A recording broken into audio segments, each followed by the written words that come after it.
మామ శుభ్రంగా తిను, సిగ్గు లేకుండా తిను, అడుక్కుని మరీ తిను. అబ్బా ఏమిటండి మీ గొడవ? ఏంట హాస్పిటల్లో నవాల్సిన బిడ్డల దగ్గర నుంచి బ్యాండేజ్ వరకు అమ్ముకోబట్టి సరిపోతుంది కానీ లేకపోతే మీ నాన్న నా జీతాన్ని నిన్ను నంచుకొని తినేవాడు. అబ్బా వీడొకడండి నా ప్రాణానికి. లోపల ఈ పిడిగాడితో చూస్తుంటే బయట ఈ పిడిగాడు ఒకడు. నెమ్మదిగా ఆసుపత్రిలో ఏంటల్లు? అబ్బే ఏం లేదు మామగారు, మా హాస్పిటల్లో నాంచారమ్మ పురుడు పోసుకుంది, బిడ్డను ఉయ్యాల్లో వేశారు. ఇంతలో కుక్కల షికారుగా వచ్చి ఉయ్యాల్లో ఉన్న బిడ్డను కుత్తుకొని ఎత్తుకుని వెళ్ళిపోయింది. ఇదేంటండి ఆ బిడ్డలో ఏనే కన్నా తిట్టపడిపోయాడు? నాన్న అబ్బా చావు కబురు చల్లగా చెప్పడం మీ వల్ల కాదు. ఏమీ లేదు నాన్న, మా ఊళ్ళో నాంచారమ్మకి అందరికీ వచ్చినట్టే పురుడొచ్చింది. అందరూ కన్నట్టే బిడ్డను కంది. అందరూ పడుకున్నట్టు ఆసుపత్రిలో ఆవిడ పడుకుంది. ఇంతలో ఒక కుక్కొచ్చి బ్రెడ్ కోసం వెతికింది. బ్రెడ్ కనిపించకపోయేసరికి పిచ్చి ముండ ఆకలైతే బిడ్డను బ్రెడ్ అనుకుని ఎత్తుకుపోయింది. అంతే. అంతేనా? మరి అల్లుడు ఏంటమ్మా అట్టా చెప్తాడు? నేను అలాగే చెప్పాను. అమ్మాయి చెప్పలేదు. చెప్పలేదు. అలాగే ఊరుకోండి నాన్న, నువ్వు త్వరగా తినరా, నేను నీళ్లు తోడతాను. వెళ్ళి వెళ్ళి వెళ్ళి వెళ్ళి. దేశంలో అల్లుడికి భయపడే మావని చూశాను గానీ అల్లుని ఒంటెలు పోపుతున్న మావని ఎన్నే చూస్తున్నాను. కొండిగా సినిగాడిని ఇంట్లో నుంచి పంపించి ఏర్పాటు చేయరా, నీ కొండి కోసి పెడతా. పందిని కోసి పెడితే చెప్తా. పందితో పాటు ఎలుక పచ్చడి కూడా చేసి పెడతాను రా.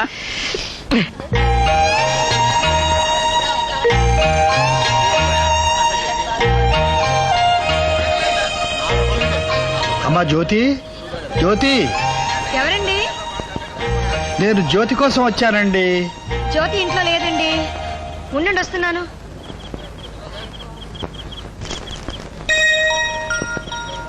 ఇది నా ప్రాణం సార్. ఎవరండి? నేను పోయిందా? ఆంధ్రదేశంలో ఎండాకాలం వస్తే అంధకారమే. జ్యోతి ట్యూషన్కి వెళ్ళిందండి, ఇంకా అరగంటలో వచ్చేస్తుంది. నీకేం కావాలని నాతో. ఏమండి ఏమండి ఎక్కడ ఏమండి?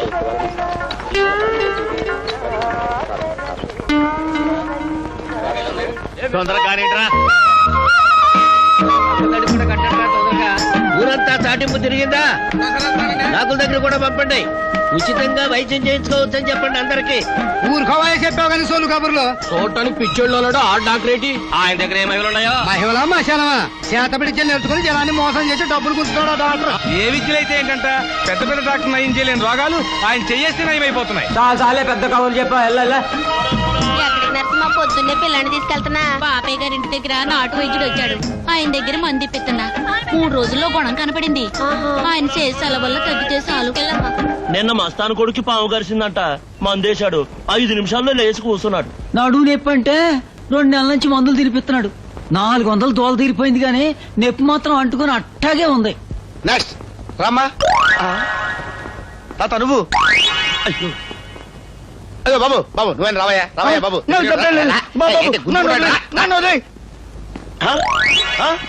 డాక్టర్ గారు, డాక్టర్ గారు. ఏంట్రాదే పేషెంట్లంతా ఇంకెక్కడా మనకు పడింది పిడి.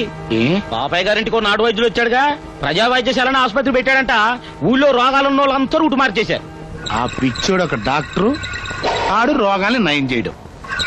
మీద పిచ్చి సన్నాసి. వీడేదో మంచోడైనట్టు మందు బిల్లల్ని పిప్పర్మెంట్ బిల్ల అని చెప్పి పిల్లలకు అమ్ముకునే గలీసేదవా. మీరు పర్మిషన్ ఇస్తే నేను కూడా ప్రజా వైద్యశాలకు వెళ్ళిపోతాను. నా మీరు పర్మిషన్ ఇవ్వకపోయినా పర్మనెంట్ గా నేను కూడా అక్కడికే వెళ్ళిపోతున్నాను. కంచు ఎందుకు సార్ కంచు కంచు అని ఉంచుకున్న దాన్ని పిలుస్తారు? అది మీతో తెంచుకుని హాస్పిటల్ అంచు దాటి ఎప్పుడో వెళ్ళిపోయింది. ఇది కంచు కంఠం కాదే, మా ఆవిడ కంఠంలో ఉంది. లాగేంటి మీ ఆవిడే? దానికే రోగం ఇక్కడికి వచ్చింది. నేను వచ్చేసరికి లేట్ అవుతుంది, మీరు వెళ్ళి ఫోన్ చేయండి. ఎక్కడికే పట్టు చీర కట్టుకెళ్తున్నావు? పేరెంటానికే? పేరెంటానికి కాదు, ప్రజా వైద్యశాలకి. అయ్యో ప్రజా వైద్యశాలకి ఎందుకే? అన్ని రకాల జబ్బులు నయం చేస్తున్నారట. మనకు కూడా పిల్లలు పుట్టడానికి ఏదైనా మందిస్తారని. మన డాక్టర్ చూపించుకోవే, ఆయన కూడా మంచి మంచి మందులు ఇస్తాడు. ఆయనకే పిల్లలు లేరు, ఇక నాకు పుట్టిస్తాడు. అది కాదే, ఆ నాటు డాక్టర్ ఒకటి బోగస్ అంట. మాయలు మంత్రాలు చేసి మోసం చేస్తాడే. ఆయన మంత్రం వేస్తే నాకేంటి, మరొటేస్తే నాకేంటి? నన్ను తల్లిని చేస్తే చాలు. అయ్యో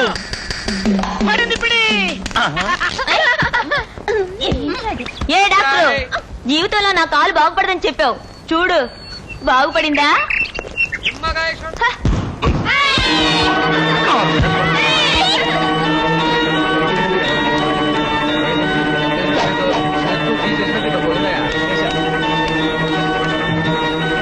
నా ఆసుపత్రికి వచ్చి నా కుర్చీలో కూర్చున్నప్పుడే అనుకున్నా నువ్వు పెద్ద కిలాడివని.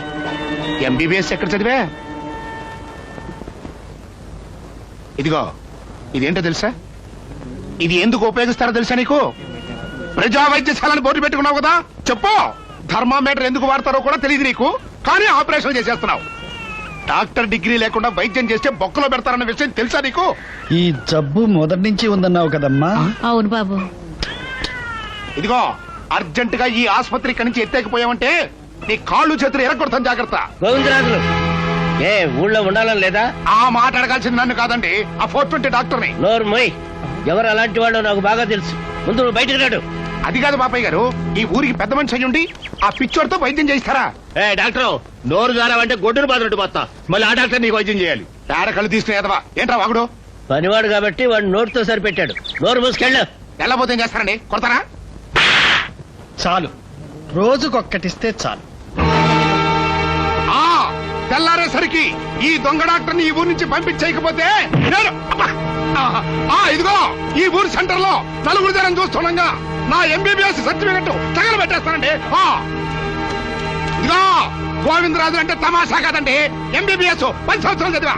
ఈ 10 సంవత్సరాల్లో వైద్యమే కాదు రౌడీతో కూడా తెచ్చుకున్నాం. అసలు బేసిక్ గా మేము అదే కదంట, తెలుసుకోండి. నీకు ఏ మంత్రాలు తెలుసు?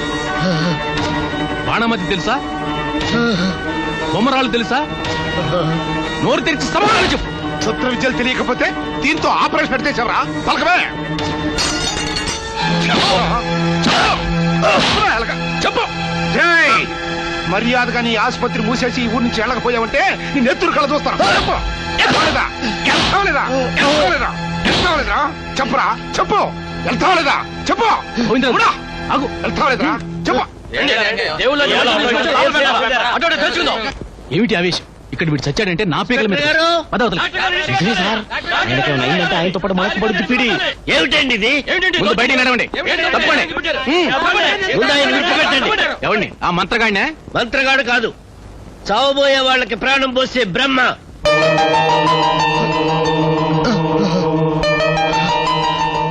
పైసా ఆశించకుండా ప్రజలకు సేవ చేస్తున్న వాడిని ఒక కూని కోసం తీసుకొచ్చారు. వెంటనే ఆయన విడిచిపెడితే సరే, లేకపోతే ఏంటి ఏం చేస్తారే? కలెక్టర్ గారి దగ్గరికి వెళ్ళి జరిగిందంతా చెప్తాను. అందాక కూర్చోండాయా. డాక్టర్ గారిని డిస్పెట్టేదాకా నుంచి కదలటానికి లేదు.